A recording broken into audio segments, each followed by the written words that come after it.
नमस्कार। आज सुबह जब मैंने अखबार पढ़ी तो समझ लीजिए खुशी की लहर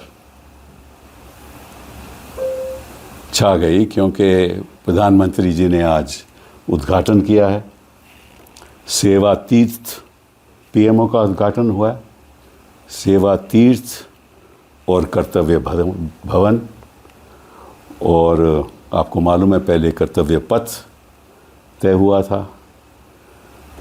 तो ये तो बहुत ही अच्छी बात है। पर मैं पिछले 11 साल में जो प्रधानमंत्री जी हमारे हैं, मैं इनसे पूछना चाहता हूं कि कौन से कर्तव्यों का इन्होंने पालन किया। एक इमारत बनाने दी, बड़ी अच्छी बात है, तो अच्छी बात है, बनानी चाहिए। बरगद आपको मालूम है कि सत्य में विजय थे, हम सब सुनते हैं सत्य में विजय थे। तो यहाँ तो असत्य का विजय होता रहा पिछले 11 साल में। फिर हम सुनते रहे हैं आत्मनिर्भर, अब लग रहा है कि ट्रंप पे निर्भर।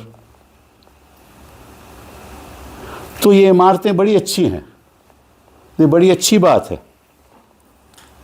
उन्होंने कहा कि अब देखिए वो राजा महाराजाओं के टाइम राजा फैसला करता था, यहाँ तो प्रजा फैसला करती है। आप देख ही रहे हो पार्लियामेंट कैसे फैसले कर रही है।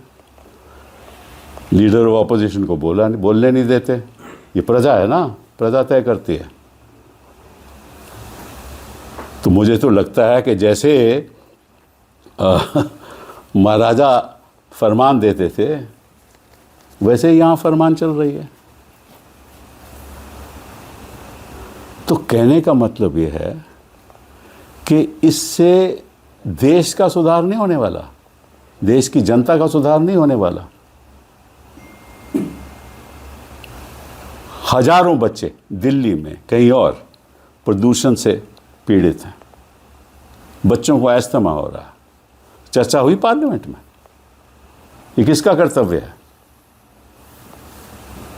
कौन से भारत की बात कर रहे हैं? नागपुर में पानी पीने के बाद लोगों की मृत्यु हो गई। मणिपुर में सालों साल बलात्कार हुए, जल रहा था मणिपुर। किसका कर्तव्य था सुधारने का स्थिति को? कौन यहां पिछले 11 साल में राज कर रहा है? असलियत तो यह है, इनको चुनाव तो जीतने आते हैं, लेकिन राज नहीं करना आता। लोकतंत्र की बात तो करते हैं, लेकिन लोकतंत्र को कुचलते हैं। कहते कुछ हैं, करते कुछ हैं। रुपया का दाम 63 से होकर आज देखो कितना हो गया, 90 के ऊपर। और सबसे चौंकाने वाली बात है, मैं आपको सच बात बताऊं, मेरे बड़ा दुख हुआ आज। शायद जनता को मालूम भी नहीं। मैं आपको एक पढ़ने लगा हूं, प्रेसिडेंट ट्रंप की स्टेटमेंट। बहुत ही गंभीर बात है, ये नोट कीजिए आप।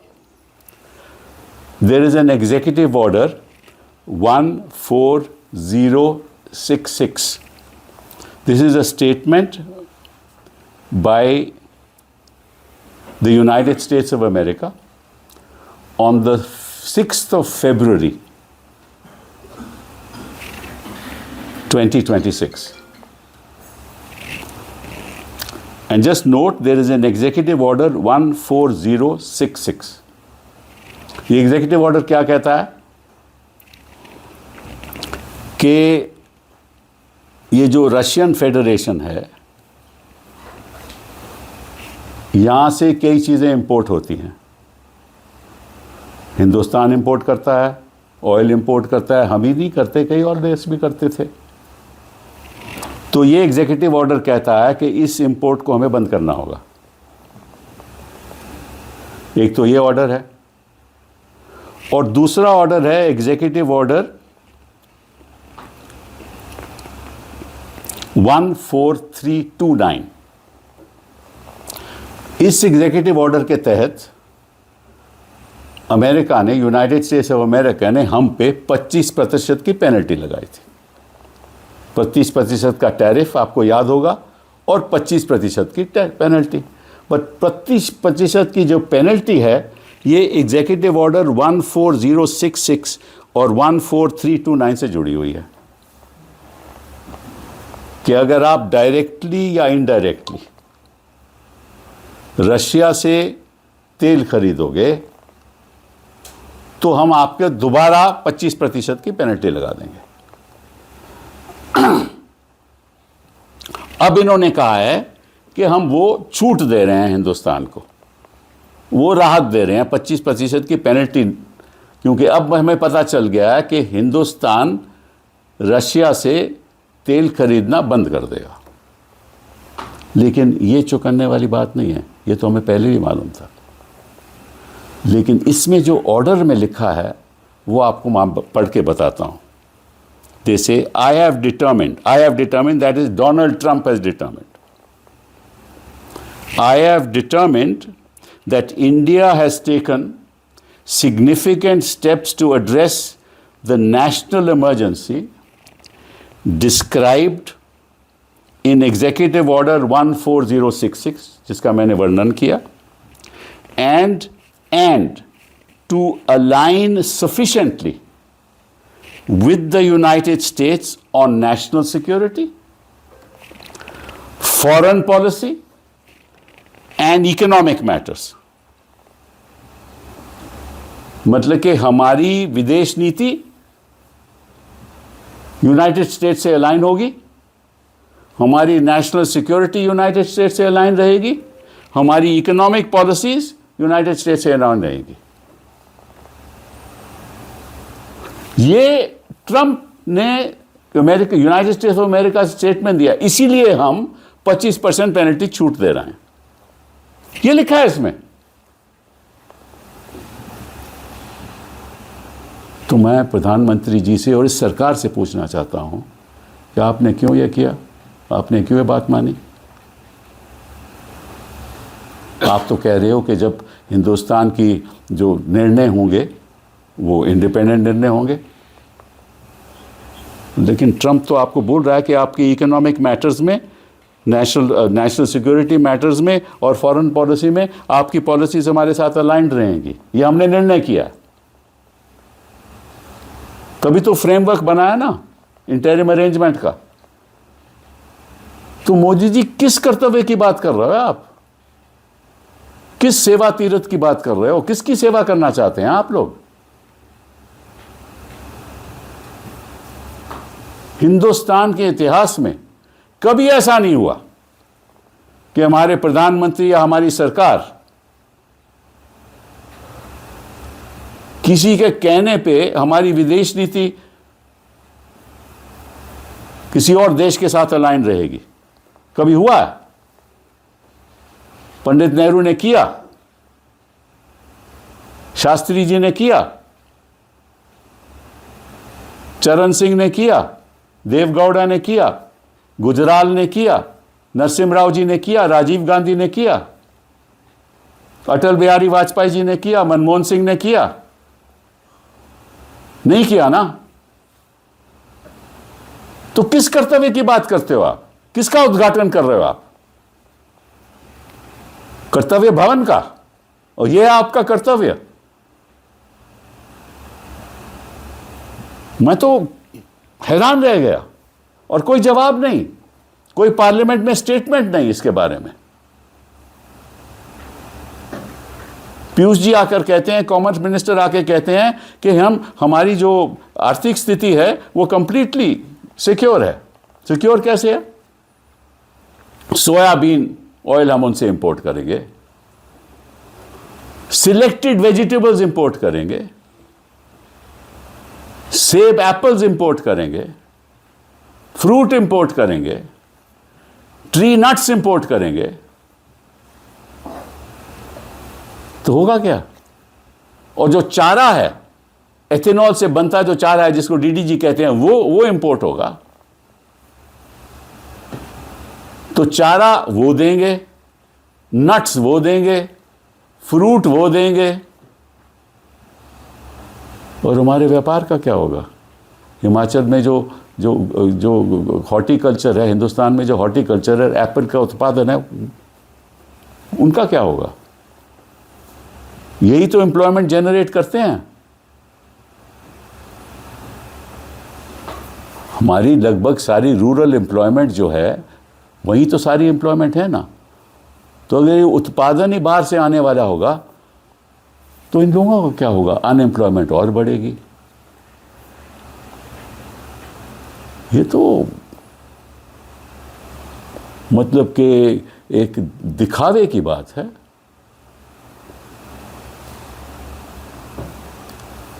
और मैं समझता हूं कि जिस तरह से इस सरकार ने हमारी सॉवरेनिटी को खतरे में डाल दिया, आज तक ऐसा नहीं हुआ, और कोई चर्चा नहीं, इस पे कोई चर्चा नहीं। और मैं आपको एक और इंटरेस्टिंग बात बताऊं, ये जो स्टेटमेंट दिया एक प्रधानमंत्री जी ने, बड़ी एक क्रिप्टिक सी छोटी सी स्टेटमेंट दी है, उसके बारे में भी बता देता हूं। प्रधानमंत्री जी ने एक छोटा सा बयान दिया है जिसमें उन्होंने कुछ नहीं कहा। उन्होंने कहा कि सब ठीक है।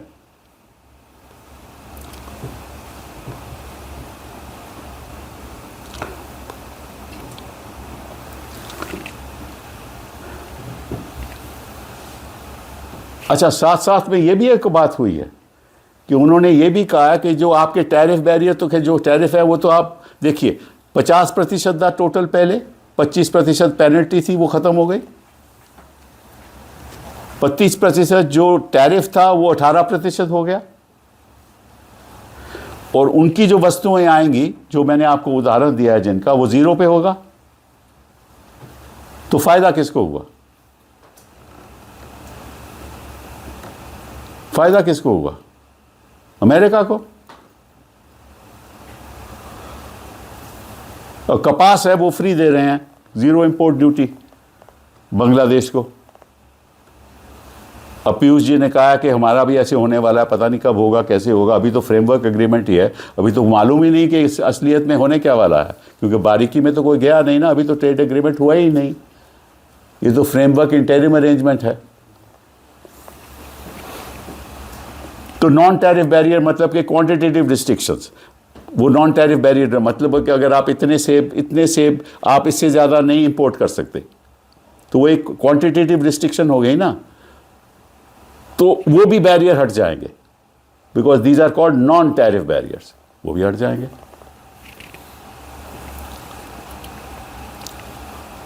They say that the United States and India will address non-tariff barriers that affect bilateral trade. India agrees to address long-standing barriers to the trade in the US. Medical devices, सारी मेडिकल डिवाइसेस आपसे बाहर से आएंगी। As it is हम यहाँ कुछ नहीं mention करते। देखिए, जो आत्मनिर्भरता हुई है ना, वो पंडित नेहरू जी की वजह से हुई।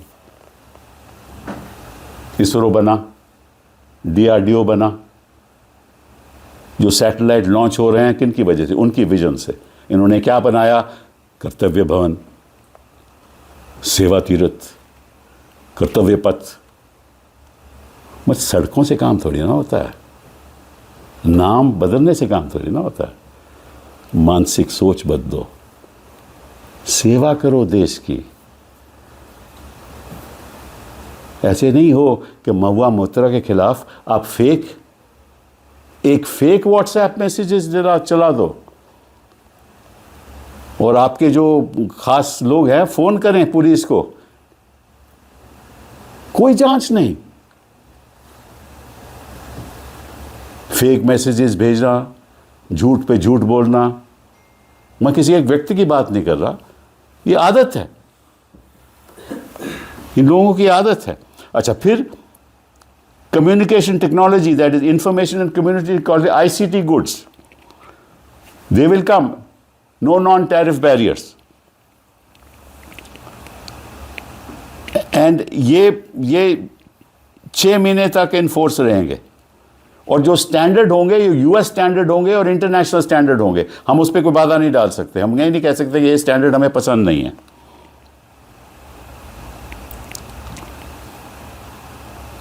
और ये कहते थे कि एग्रीकल्चर हम ओपन नहीं करेंगे, मतलब कृषि के क्षेत्र में हम अपनी इकोनॉमी ओपन नहीं करेंगे, उन्होंने कर दी।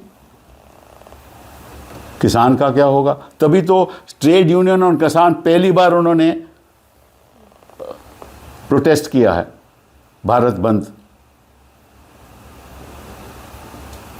तो मोदी जी, मैं आपसे आग्रह करता हूं, इस सरकार से आग्रह करता हूं कि देश कहीं सबसे, देश मतलब कि हम सबसे बड़ा है, देश है तो हम हैं। देश किसी के अधीन हो जाए तो हम भी अधीन हो जाएंगे। हम नहीं चाहते कि अंग्रेज़ों जैसे हम किसी और देश के अधीन हो जाएं। अब सोचिए इसका प्रभाव क्या होगा। इस स्टेटमेंट में लिखा है, और ये गलत एक अफवाह चल रही है मीडिया में कि हम $500 बिलियन की ट्रेड 5 साल में करेंगे। ये गलत है। हम $500 बिलियन के चीज़ें खरीदेंगे अमेरिका से, गुड्स एंड सर्विसेज खरीदेंगे।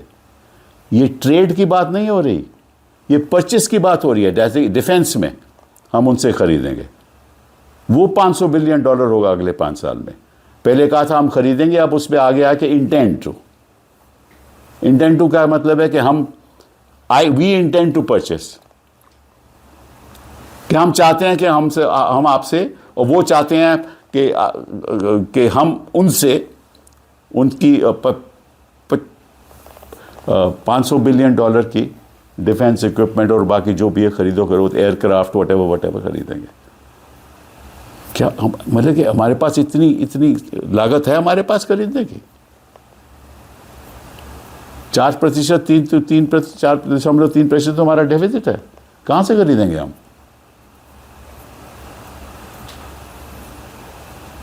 हिंदुस्तान बहुत महान देश है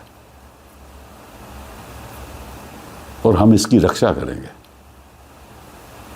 और जो खिलवाड़ हो रहा है ना, हम इसको बर्दाश्त नहीं करेंगे। हम आवाज़ उठाएंगे और हम मोदी जी से कहेंगे कि चलिए आप लाल आंख मत दिखाइए, लेकिन बोल तो दीजिए पार्लियामेंट में, आगे कुछ कह दीजिए, हमें समझा दीजिए कि ये हमारे लिए अच्छा है और कैसे अच्छा है। क्योंकि अब तो आत्मनिर्भर की भारत की बात ही ख़त्म हो गई, क्योंकि सब चीज़ तो बाहर से आएगी अब।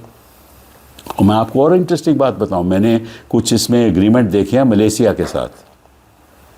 मलेशिया के साथ भी एग्रीमेंट हुआ है, और उसकी बारीकी में जाओ तो आपको लगेगा कि मलेशिया ने भी वही किया है जो हम प्रोबेबली करने जा रहे हैं।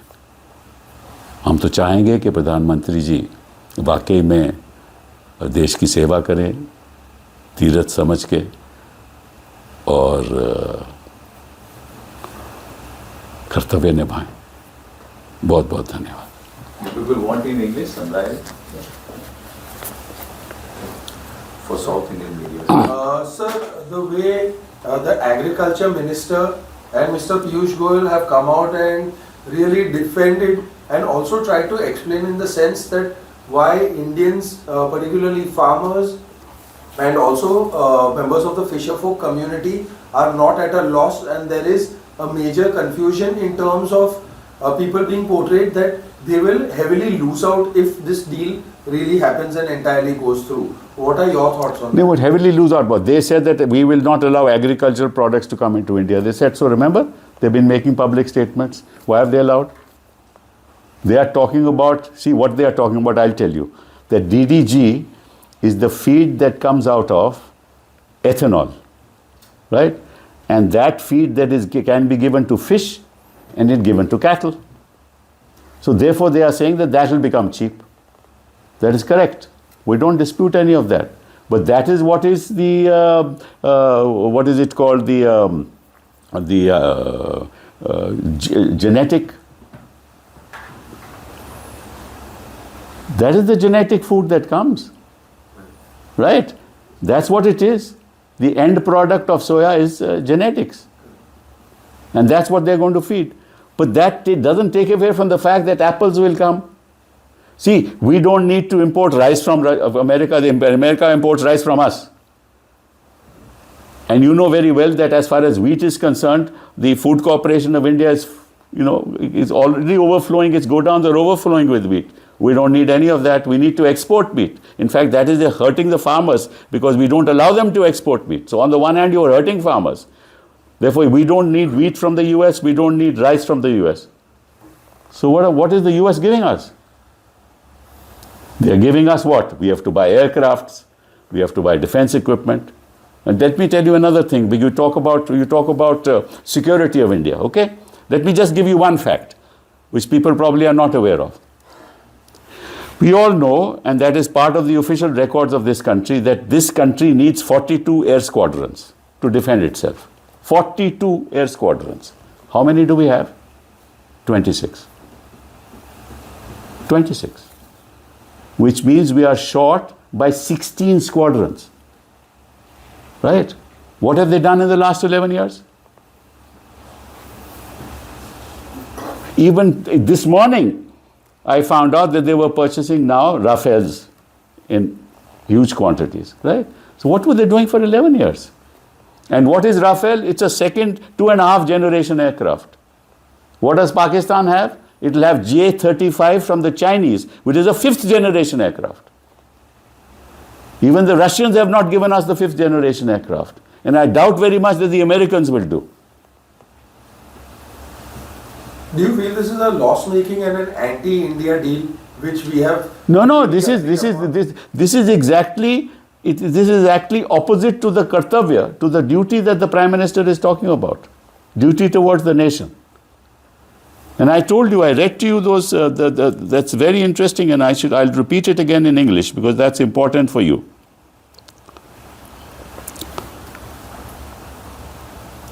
I talked about 2 executive orders. That is 14066 and 14329.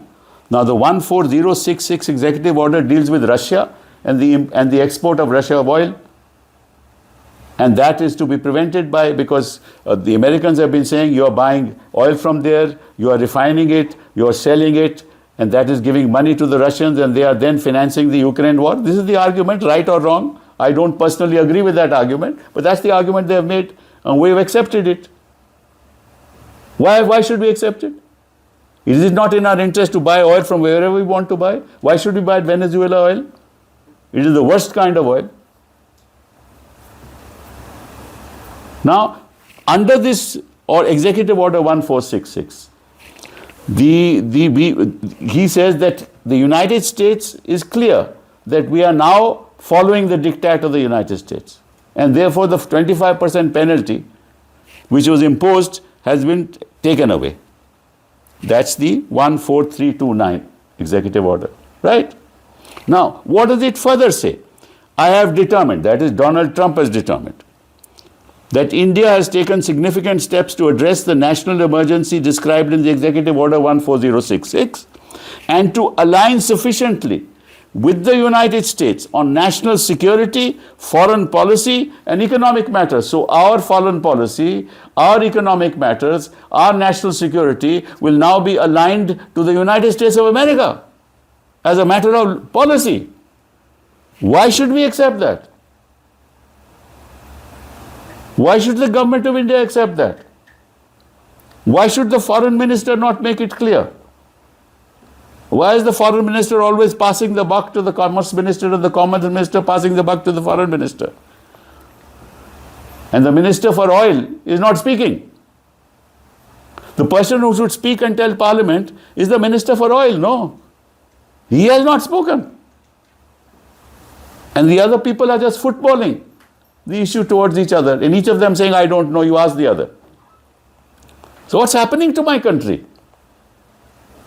This is going to be done. I mean, all the great visionary things that Pandit Jawaharlal Nehru did.